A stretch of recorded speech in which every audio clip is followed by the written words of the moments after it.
있었습니다.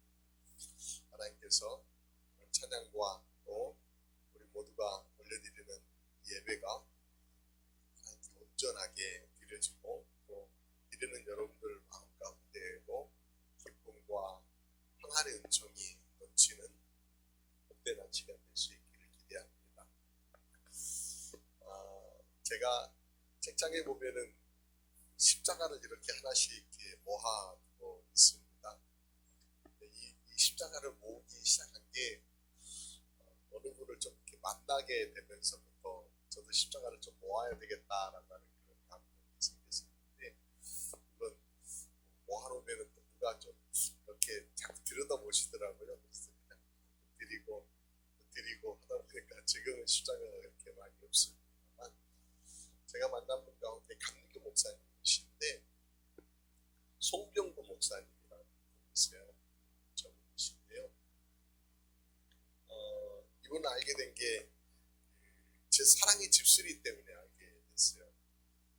요항 쪽에서 목회를 하고 계시는데 안양 사랑의 집수리에 해마다 목사님과 교우들이 오셔서 집수리 봉사를 이렇게 하십니다. 10년이 넘으셨어요.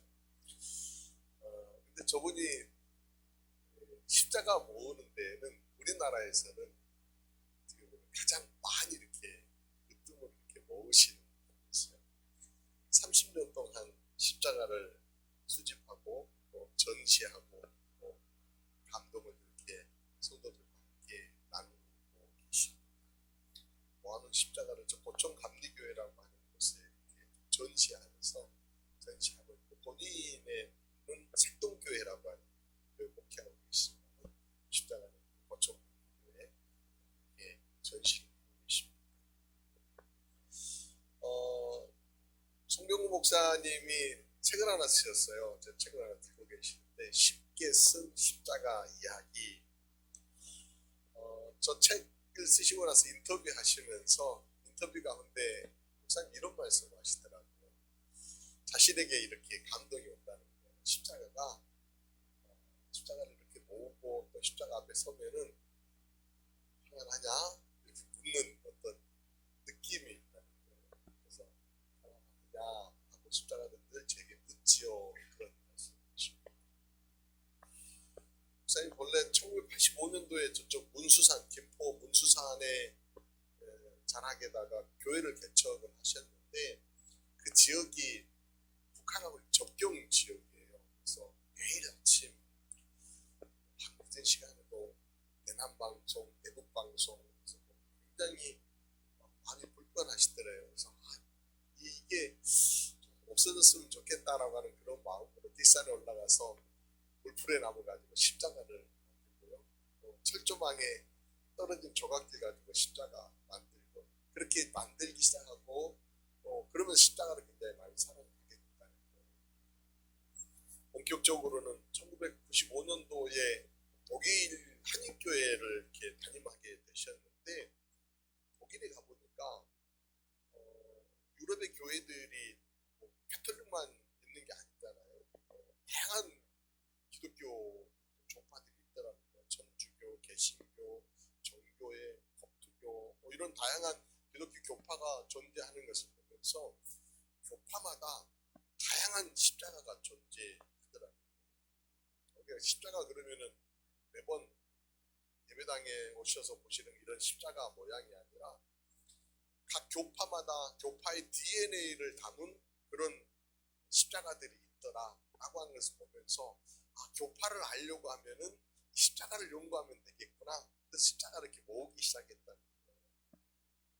그런데 모으면서 사람들을 만나고 또 십자가를 전달해주는 만드신 분들 이야기들을 쭉쭉쭉 들어보니까, 보통 십자가가 그냥 어떤 형식적으로 이렇게 보여지기 위해서 세워진 것이 아니라 일상생활 가운데 본인들이 품고 있는 어떤 간직하는 그런 십자가들라는 거예요. 그래서 어떤 분은 볼트너트 가지고 이렇게 용접해가지고 십자가를 딱 만들어서 나의 십자가 이렇게 간직하고 계시고, 어느 분은 양팔이 없는 예수님 이렇게 해서 십자가를 만드셔서 갖고 계시는 분도 계시고, 농사를 짓는 자신들의 그 일상을 이렇게 십자가에다가 그려 넣어서 간직하시는 분도 계시고, 그러면서 십자가 정신이라는 게 뭘까?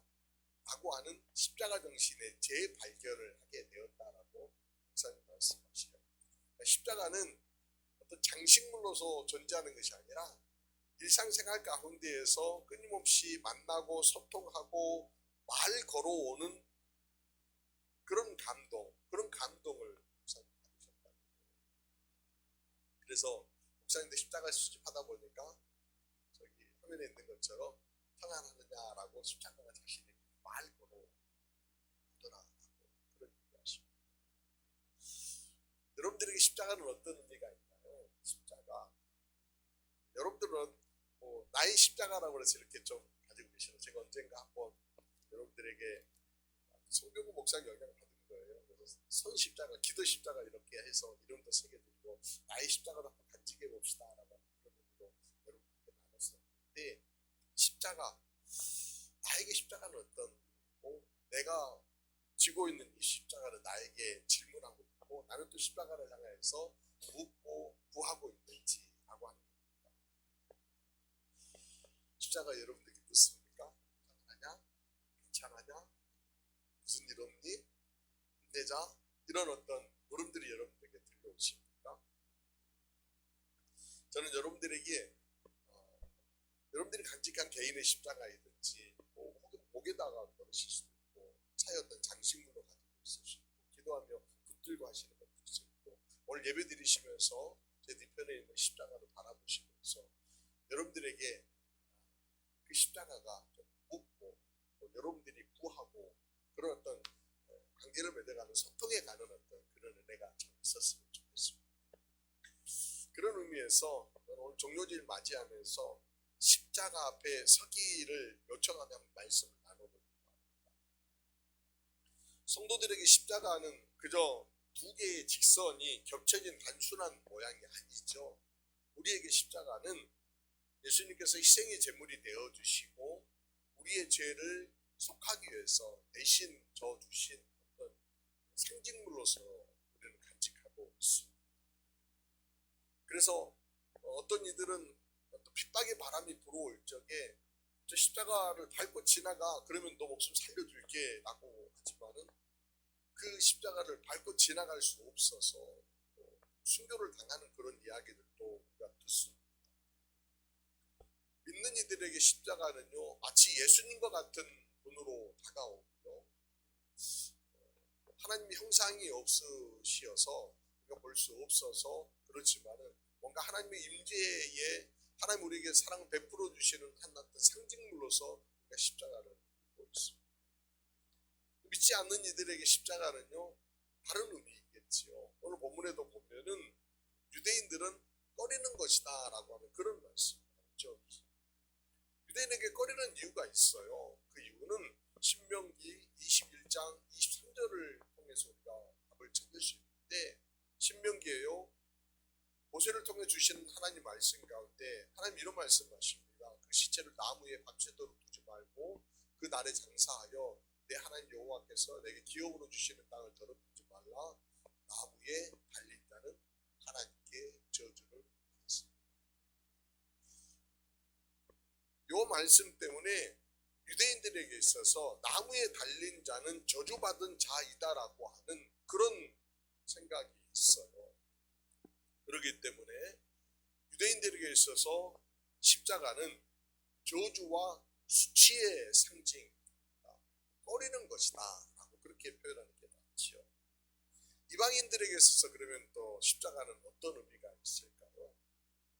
오늘 성경에서는요 이방인들은 어리석은 것이다 라고 생각한다. 그럴 겁니다. 왜냐하면요 로마 시대에 이 십자가형이라고 하는 것은 대부분 반란을 꾀했거나 아니면 흉악한 범죄를 저질렀거나 아니면 노예이거나 그런 이들에게 처형할 때에 사용했던 것이 십자가형인 거예요. 그래서요 그 십자가에 달리신 예수께서 하나님의 아들이시다라고 그런 전하는 이 얘기가 그들에게는 도무지 이해가 되지 않습니다. 신 그러면은 굉장히 파워 있고 그들이 이렇게 높여드리는 그 신에 대해서는 신은 그런 분이 아니야 라고 그들이 생각하고 있기 때문에 저렇게 십자가에 달린 이를 어떻게 신이다라고 얘기해. 그렇게 얘기하는 것은 어리석은 거야 라고 그렇게 생각한다는 거죠. 이방인들에게 십자가는 어리석은 거였습니다. 십자가에 달리신 예수 자체가 하나님이 그들이 믿고 있는 그 신이 어리석어 보인다라고 그렇게 표현할 수 있겠죠. 그런데 바울은요 오늘 본문에서 그 십자가에 대해서 18절에 이렇게 얘기합니다. 십자가의 도가 멸망하는 자들에게는 미련한 것이요 구원을 받은 우리에게는 하나님의 능력이다. 멸망하는 자들 그들에게 십자가는 미련한 것처럼 보이지만 우리에게는 하나님의 능력이다. 하나님의 능력이다라고 하는 바울의 이 고백 안에는요 그냥 뭐 파워, 능력 이렇게 생각할 수 있지만은 그가 그냥 단순하게 십자가는 하나님의 능력입니다라고 얘기하는 것은 아닐 거예요. 그가 그렇게 하나님의 십자가가 하나님의 능력이다라고 얘기할 수 있었던 분명한 근거가 있어요. 그 근거는 자신이 그 십자가를 경험했기 때문에. 왜 그러지 않습니까? 경험이 없이 들려주는 이야기는요 뭔가 이렇게 믿어지지도 잘 않고 능력이 없는 그런 얘기처럼 그렇습니다. 그러나 뭔가 경험하고 들려주는 이야기에는 확신이 있고요 분명해지는 거지 않습니까? 바울이 십자가는 하나님의 능력입니다라고 얘기할 때에 분명한 근거가 있다는 거예요. 어떤 근거냐면은 바울이 본래 예수님을 박해하던 사람이었지 않습니까? 예수 믿는 사람들 굉장히 무던히도 미워했고 못살게 구는 데는 1등이었던 사람이 바울입니다. 그가 스스로 자기 자신을 회상하면서 디모데전서 1장 13절에 보면은 자기 스스로 이런 얘기합니다. 내가 전에는 비방자요, 박해자요, 폭행자였으나 맞습니다. 그는요 비방자였고 박해자였고 폭행자였습니다. 비방자라는 얘기는 예수의 복음을 전할 적에 제자들이 복음을 전하고 먼저 믿는 자들이 스데반 집사님이 복음을 전할 적에 그를 모욕하고 어리석은 말 하는 사람이다라고 상처를 입혔던 사람이 바로 바울이었습니다. 그가 박해자였지 않습니까? 마치 사냥감을 찾아 추적하듯이 예수 믿는 사람들을 잡아들이기 위해서 혈안이 돼서 눈 크게 뜨고 잡아들였던 사람이 바로 바울이었습니다. 그는 폭행자였습니다. 자신이 목적한 바를 위해서 물불을 가리지 아니하고 난폭하게 행동했던 사람이 바울이었습니다. 그런 바울이 예수님을 만납니다. 그가 180도 이렇게 바뀔 수 있었던 것은 예수님을 만나고 십자가 앞에 섰을 적에 그의 삶들이 바뀌어집니다. 180도 달라진다라고 하는 것이 인간적인 힘으로 된 것이 아니라 전적인 하나님의 은혜로 되었다. 또 복음의 능력으로 되었다라고 그렇게 그가 인정하는 것입니다. 내가 바뀔 수 있었던 게 뭔가 내가 어떤 의지적으로 생각하여서 바뀌어야지 된 것이 아니다라고 하는 거예요. 하나님의 은혜로 된 것이다. 내가 꼬꾸러뜨려진 게 나를 변화시켰던 게 바로 십자가의 능력이었다. 십자가의 은혜였다라고 그렇게 고백하는 거예요. 그래서 고린도전서 5장 10절에 보면은 나의 나 된 것은 하나님의 은혜로라 이렇게 고백하잖아요.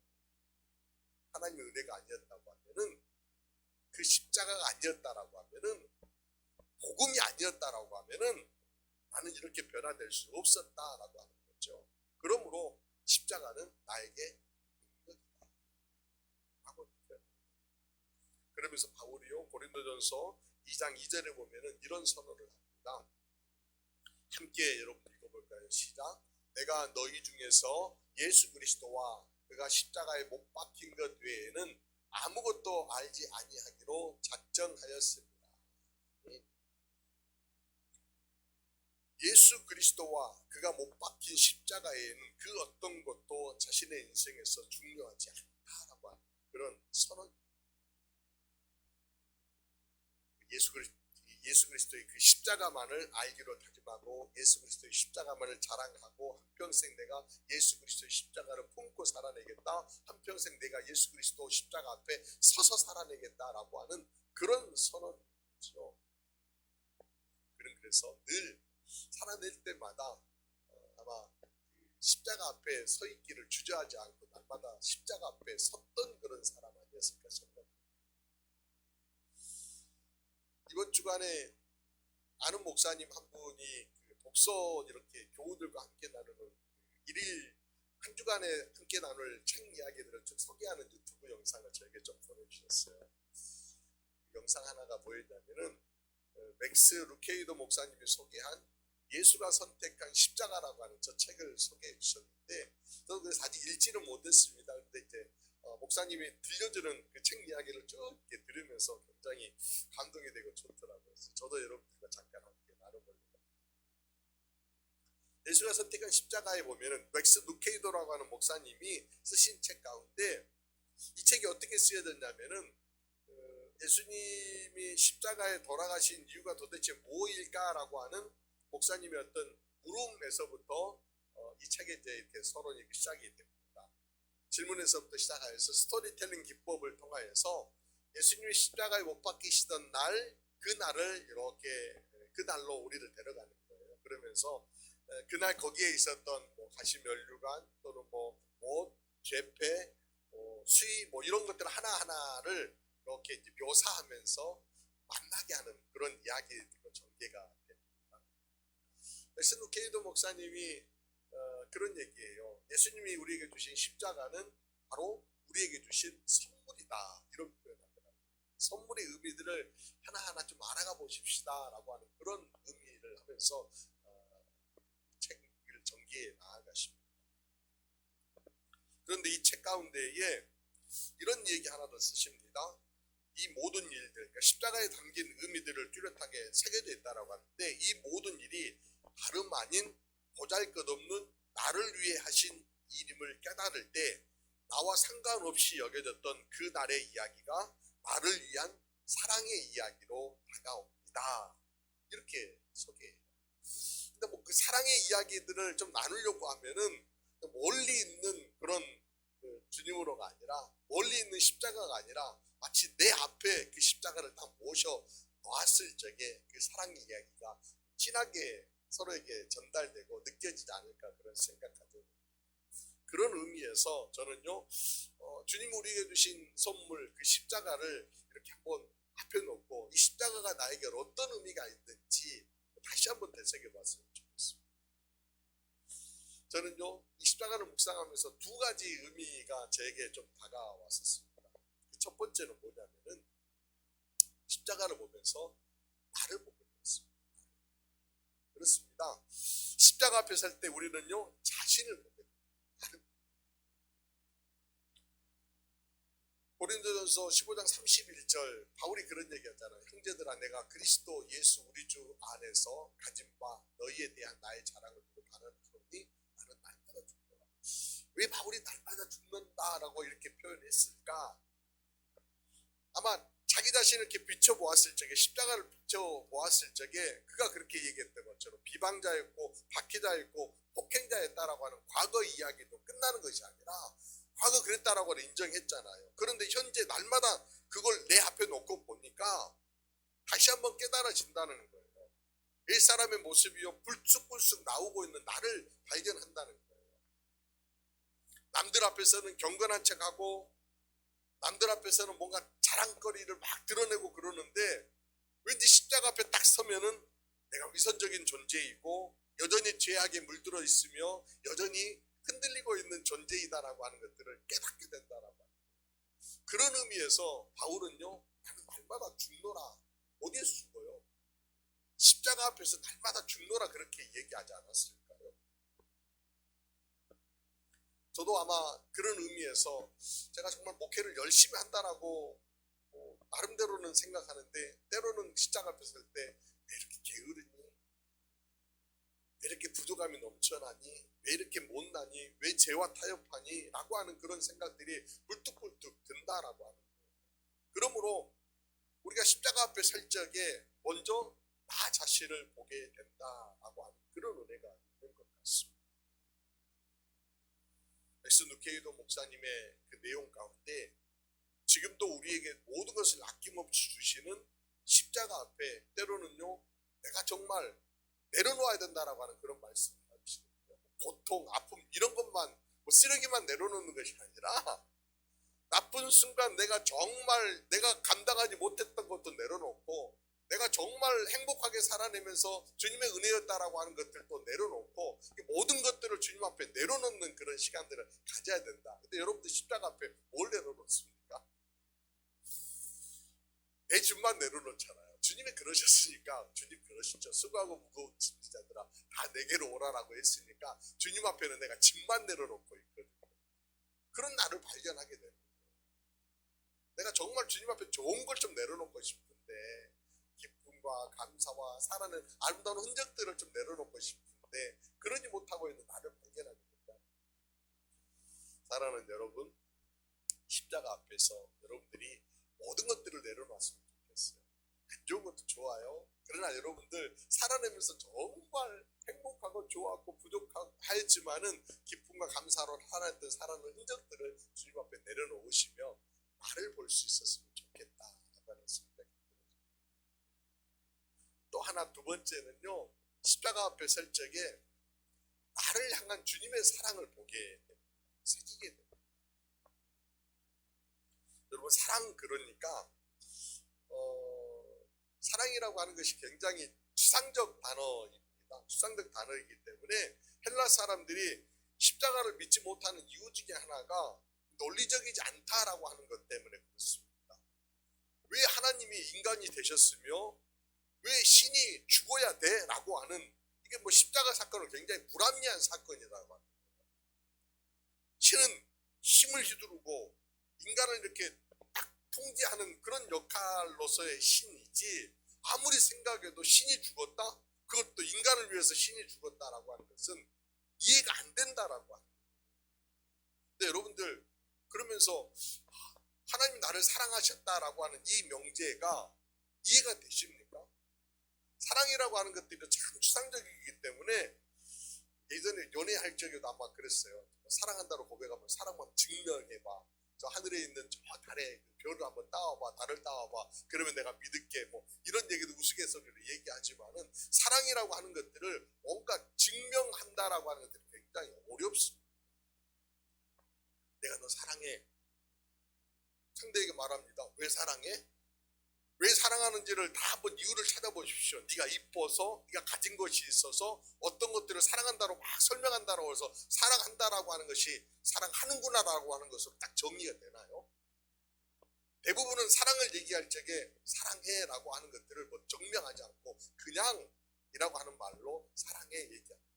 그러면서 사랑하면서 보여주는 거예요. 사랑하면서 내가 사랑을 어떻게 하고 있다라고 하는 것, 아낌없이 나누어주고 그를 위해서 헌신하고 또 목숨까지라도 내어놓는 그런 어떤 사랑의 나눔들을 통해서 행한다는 거예요. 근데 주님이요, 내가 십자가 앞에 설 적에 나를 어떻게 사랑하셨는지를 딱 보여주시는 거예요. 어떻게 사랑하셨어요? 모든 것들을 다 쏟아내시기까지 자신의 모든 것들 아낌없이 다 나눠주고 베풀어 주신 거예요. 그래서 내가 사랑받을 만한 존재인가? 내가 사랑받고 있나라고 하는 어떤 의구심을 다 떨쳐내도록 하신 것이 바로 십자가 사랑이라고 하는 거죠. 그걸 우리가 믿기만 하면 되는 거예요. 하나님 나 사랑하시는구나. 나에게 내주셨구나라고 하는 것을 믿기만 하면은 그게 바로 하나님의 자녀됨의 길이 열려지는 통로가 된다라고 하는 거죠. 그림 하나 보았어요.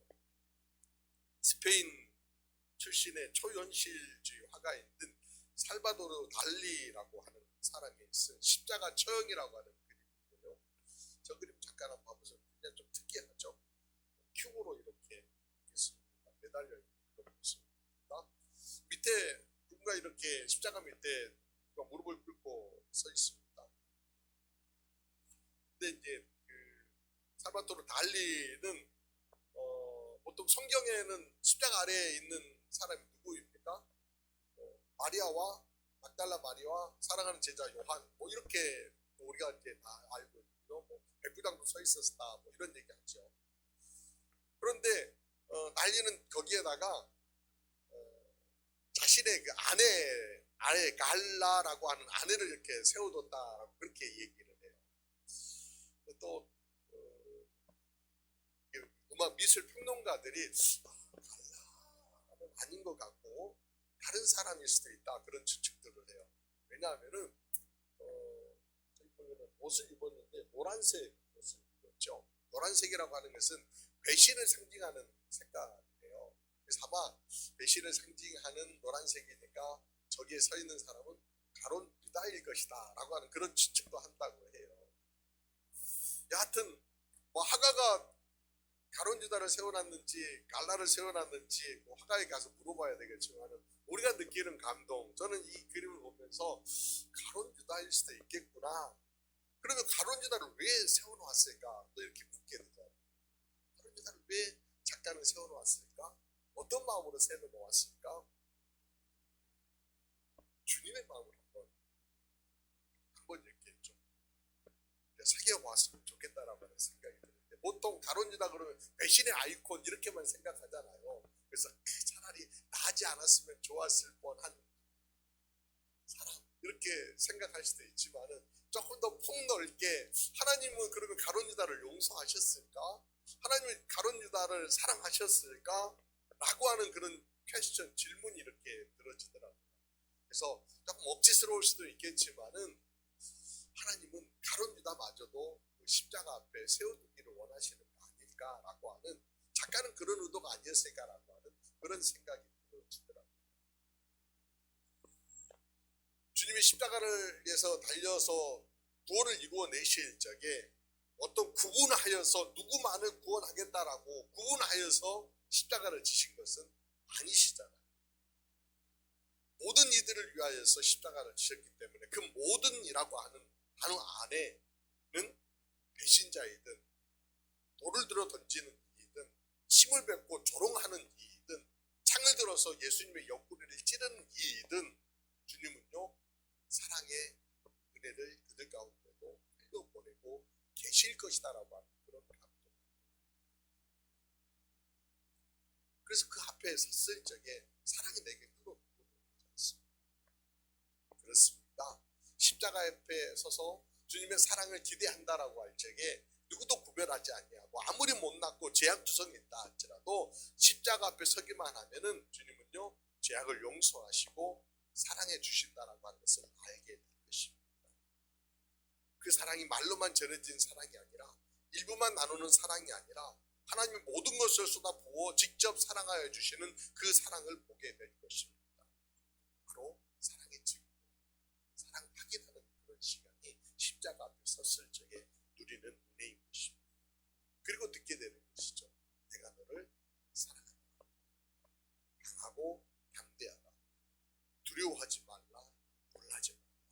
평안을 누려라. 내가 너와 함께하노라 라고 하는 그런 음성을 우리는 십자가에서, 십자가 아래에서, 십자가 앞에서 듣게 되는 것입니다.